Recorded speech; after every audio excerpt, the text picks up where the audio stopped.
मुंबईत काँग्रेस कार्यालयाबाहेर राडा, भाजप युवा मोर्चाच्या कार्यकर्त्यांकडून काँग्रेसचं कार्यालय फोडण्याचा प्रयत्न, महिला कार्यकर्त्यांमध्ये हाणामारी, पोलिसांकडून भाजप कार्यकर्त्यांवर लाठीचार्ज।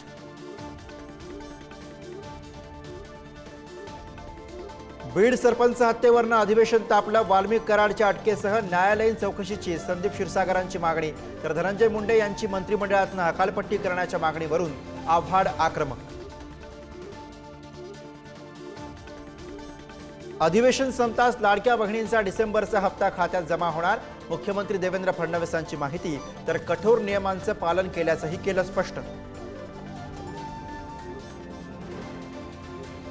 अजित पवार एक ना एक दिवस मुख्यमंत्री होतील, त्यांना माझ्या शुभेच्छा, देवेंद्र फडणवीसांचं विधानसभेत वक्तव्य।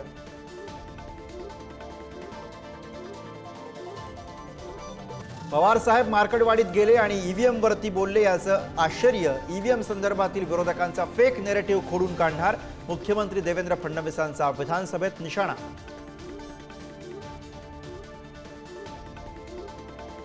लोकसभेत कॅगचा अहवाल सादर, महाराष्ट्रामध्ये राष्ट्रीय महामार्ग प्राधिकरणाचं 203 कोटींचं नुकसान झालं समोर, ठाणे आणि नांदेडमधील कंत्राटदारांना फायदा मिळाल्याचा कॅगचा ठपका।